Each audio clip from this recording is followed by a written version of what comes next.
can fully get the purport of the chanting of Hare Krishna. There's no other way. This is the way of the great acharyas.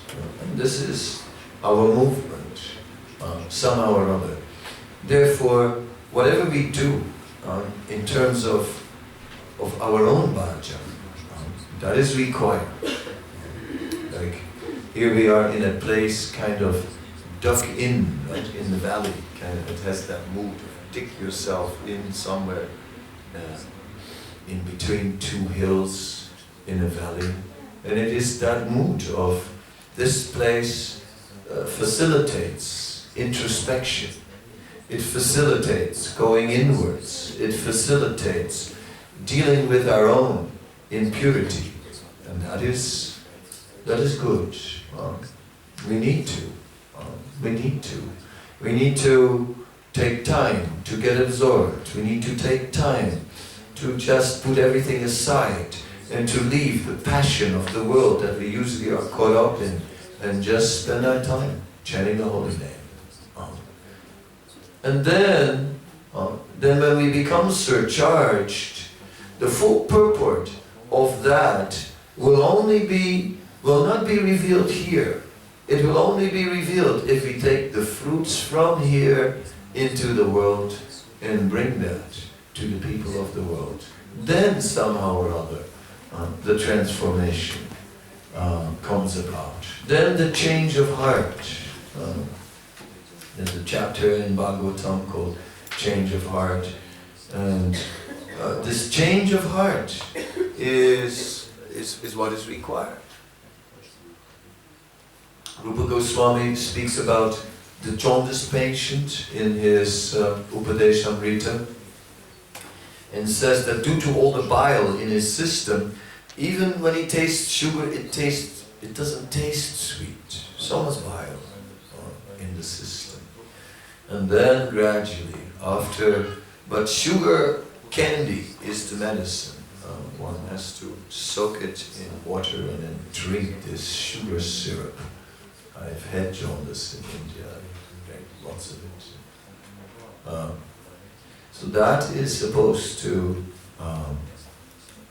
be the medicine. So the point is that in the beginning, there is no taste, not so much taste, and we may be looking for taste, and we may try to add taste maybe we need some pictures to get more taste. Maybe we need some musical instruments to add more taste. Maybe a little bit of a beat to add some taste. And maybe we need all these things to add taste, because the taste of the holy name is not there. It's like, even if you have dry bread, if you melt enough cheese on it, then it sort of becomes edible. Right? So we treat the holy name like dry bread, and we just want to melt more and more cheese on top,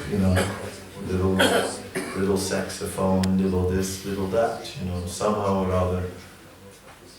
Not that I'm against these things. My point though is the holy name in itself contains everything. Srila Gorgasadas Babaji, one day, on the disappearance of Sanatana Goswami, was saying, today we will have a great festival for the glorification of Sanatana Goswami. Everyone said, Jai, Haribo, a feast and everything. But then said and then Gorgasadas Babaji sat down and was chanting. So after a while someone said, can we ask a question? Where are we going to get the ingredients for the festival, for the feast? Where are we going to get all the ingredients for the feast? And then Srila Gorkasur took his beads and he said, all the ingredients for the festival are here. Everything is here. So, in that way, everything is there in the holy name itself. It is Krishna. Krishna is fully there, and Krishna is unlimited. In the Nectar of Devotion, it quotes the Adi Purana, and it says by chanting the holy name, One is directly associating with Krishna. That, of course, is another level. It is said that, let me just, one moment, recollect my thoughts before.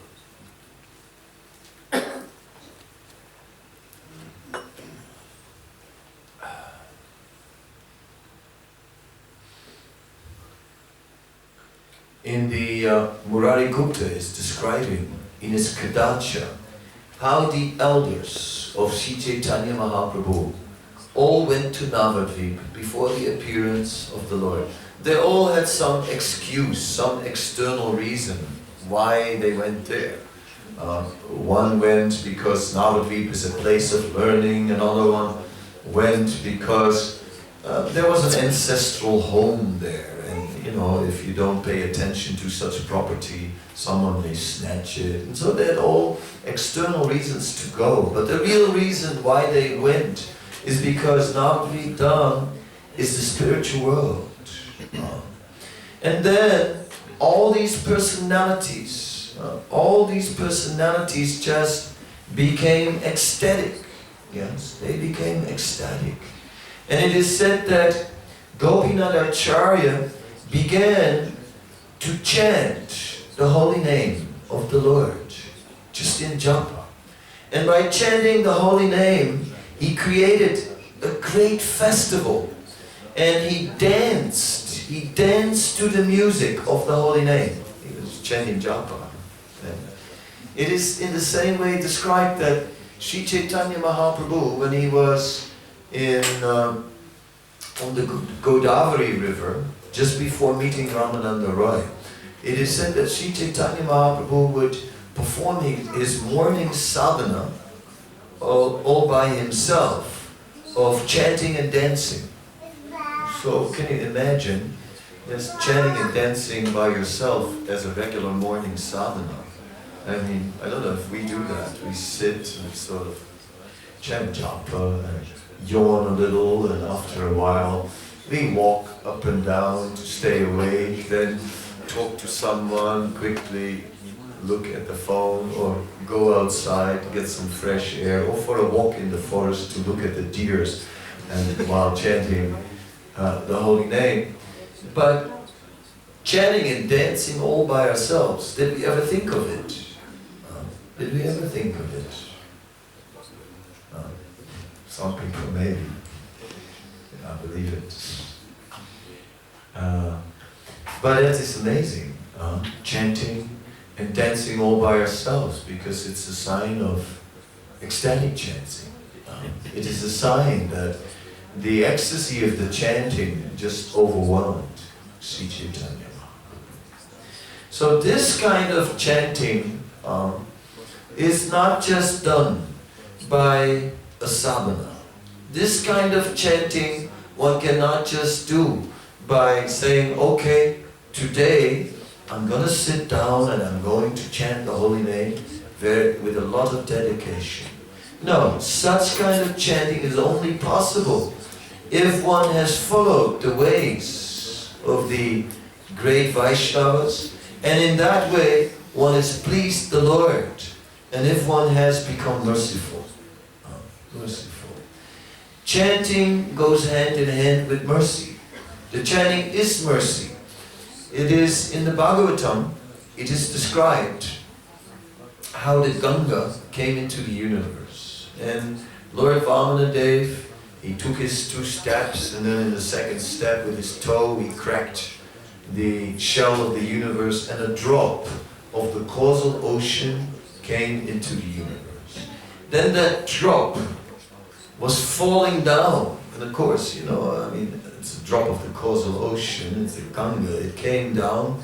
So then, it is said that demigods, they approached that Ganga, and they were carrying kumbhas, they were carrying pots, reservoirs, and they used these pots to catch the Ganga, and then they carried the Ganga on the head. Why was that so? The Ganga was anyway falling down. And so why would the demigods bring it down as it was already going down on its own? Doesn't make sense, does it? You know, it's something like, yeah, I knew that. 9 o'clock. Yeah. Yeah. No, I'm always in time.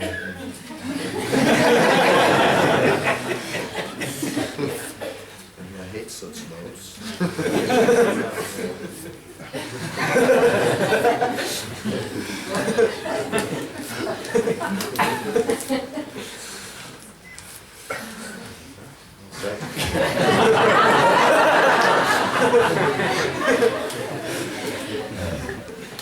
So, anyway, the demigods, they carried the Ganga. And why did they carry the Ganga when the Ganga was already coming down on its own? They were carrying the Ganga because they wanted to partake in distributing the mercy. They knew the Ganga is mercy. And they knew that if we carry that mercy, we get the credit for distributing the mercy. In this way, the demigods carried the Ganga down. Then when the Ganga came to the planet Earth, then there were many who took their bath in the Ganga to get the benefit of the Ganga. But they didn't have the same intelligence of the demigods who understood that, like, by carrying it, we are actually partaking in distributing the mercy. Those who took their bath in the Ganga, they were receiving the mercy. Then the Ganga went down further as the Bhogavati to the lower planetary systems, and there nobody even knew what it was. The Ganga is there also, but nobody knew it was a holy river. But some people by accident, they also took their bath in the river, or they fell in the river, or whatever. So in this way, we can see how mercy can be related to. So the holy name is the ultimate mercy, because there's no limit to that mercy. It fully is Krishna himself. But one can deal with it in 3 ways.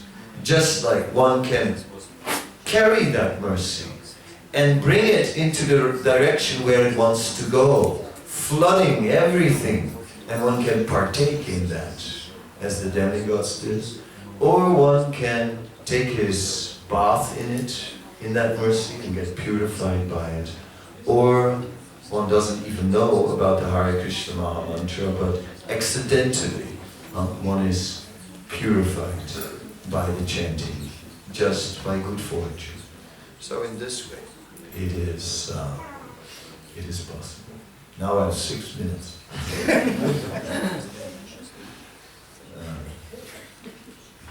And I'm going to use them till the last second. So, is there any question? Thank you, Maharaj. I speak loud. Very nice meditations yesterday and today. And yeah, very nice meditations yesterday and today to kind of charge us with for the Kirtana mela, and a lot of hints. I'm just wondering though, because nobody brings it up and is in my mind all the time, the right pronunciation of the is still the issue or not?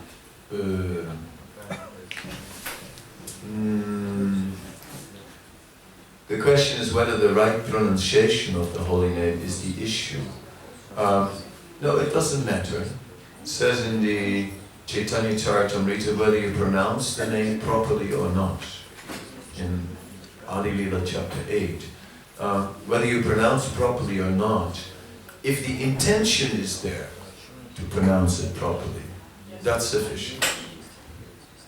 Yeah. So we may make mistakes. You know, sometimes there are people, they chant Hare Krishna, Hare Krishna, Krishna Krishna, Hare Hare, Hare Hare, Hare Hare, and they say many Hares, as if it's stuck. It's okay. Or someone skips, you know, a syllable. They're not chanting the holy name. Or I was in one country where someone chanted Hare Krishna. And I must admit that just for a joke I asked him, what if Krishna comes?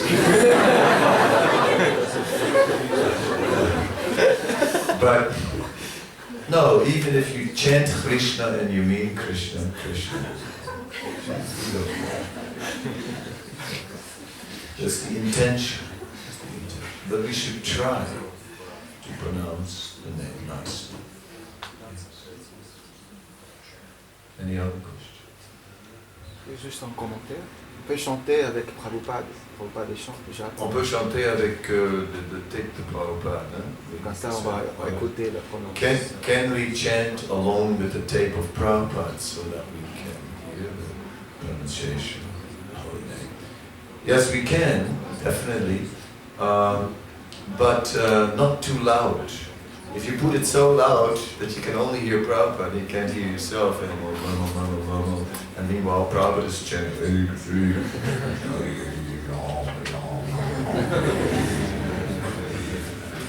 Then, we don't do the chanting, he does the chanting. So that's no good. No, not too loud, we must hear ourselves chanting, but it can help to chant. It can help. Recently I heard a quote where Prabhupada heard devotees were chanting with his faith. Yeah. And Prabhupada said that it's not necessary, that they can listen to it at a different time. Sarvatni said he heard a quote from Prabhupada where it said that Prabhupada himself heard about the devotees chanting with the tape, and that he said it's not necessary. It can be done at a different time. Okay. I think, though, that we should not make it into a big tradition. We must chant with Prabhupada's japa tape. But I know some people who are greatly helped by chanting with the tape, and they have great difficulty in concentration. So I think in such a case, it's okay. I think so. I think that liberty.